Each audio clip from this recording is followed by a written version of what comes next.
All right, so now I'm ready for an actual piece.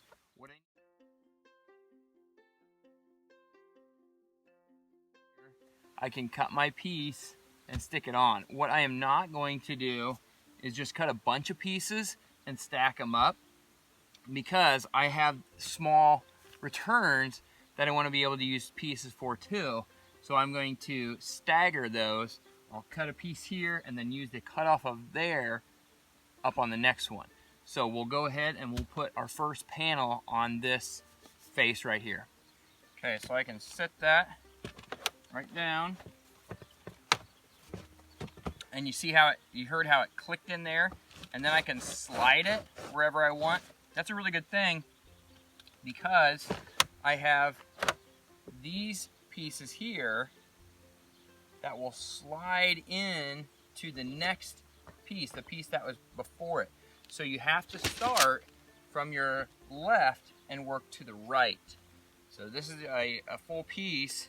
You set this down, nail it in, and then this next piece comes in there and it slides in to where these go behind and help hold that piece. It's kind of hard to do when I don't have it nailed to a wall, but that is what it will look like when it's all slid in. It looks really nice. The seam looks good. You won't see this gap because I actually cut that piece off. So that's what your slide sections will do. They'll go in and slide, make a nice tight seam that will look really nice and professional. So for now, for this piece, I can't have this part that's going to have a piece slide into it. I can't have that just hanging out over here. So I'm going to go ahead and I'm going to cut this one on both sides.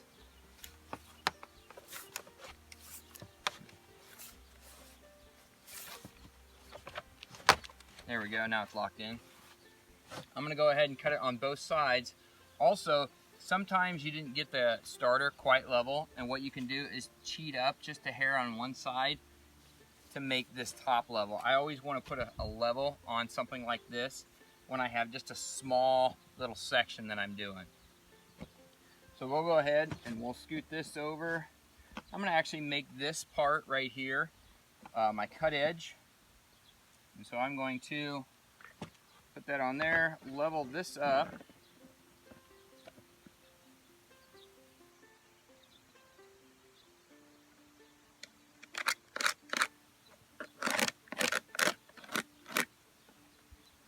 I'm going to cut here. I'm going to slide this over till it's about from the corner. Then I'm going to mark over here where it's going to be from the corner here. I'm marking here where it's from the corner. Then I will cut this. Now the easiest way to cut this stuff is with a circular saw, and I actually prefer a compound sliding miter saw. That works the best for me. It's a really easy cut. You can use tin snips to cut this stuff, but it takes a while and it's not easy. So I recommend a sliding compound miter saw. All right, so we're gonna go ahead and cut this piece. Now my sliding compound miter saw is a bigger one, so you get a full depth, but it can't cut through this whole piece. So what I do is I cut one side and then I flipped it over and cut the other side. When you cut it too, it's not pleasant on the ears and it throws some pieces. So make sure you're wearing your eye protection and protect your hearing, folks.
So like I said, we're gonna save these pieces so we can use them on the other corners, and so we can start with this and then have other pieces and have it staggered on that chimney.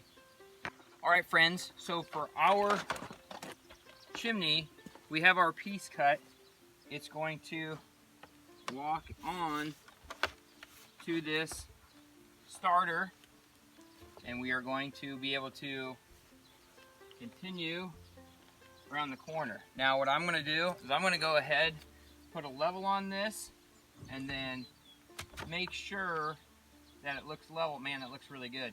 So I'm going to go ahead and nail it like it is, and on your full pieces, it wants you to nail in a certain pattern.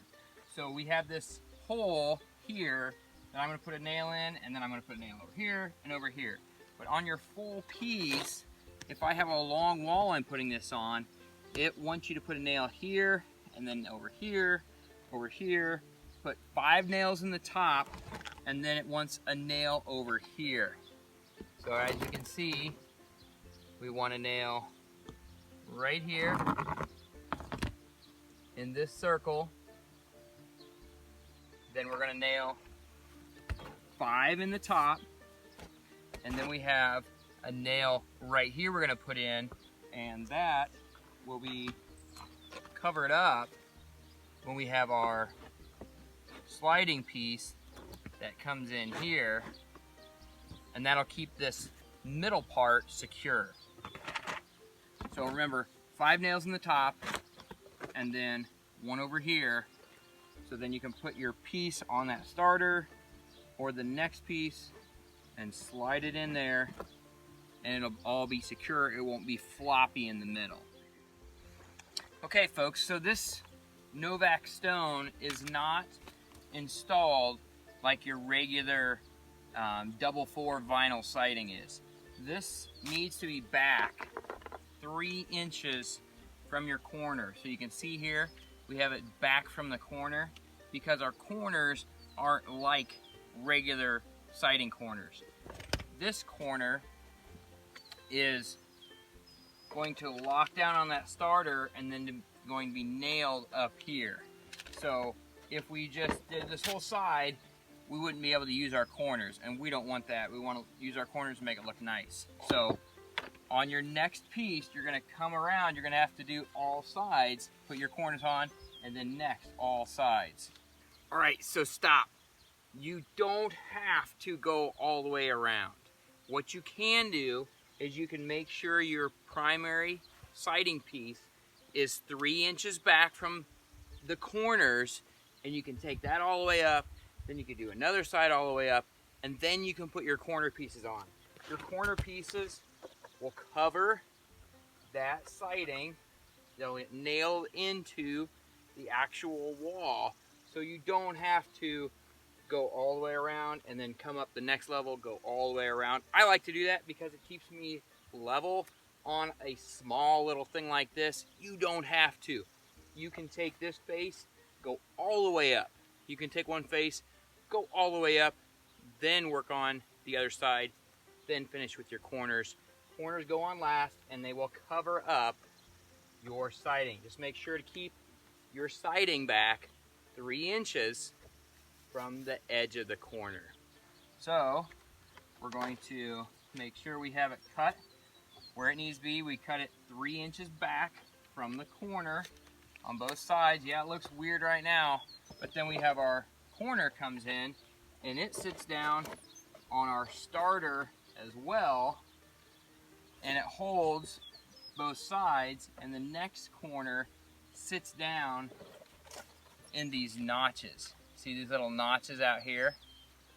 That's where the next corner will sit into. So we got to make sure we're back 3 inches from our corner. We want to make sure our piece is level, then we'll install our corner.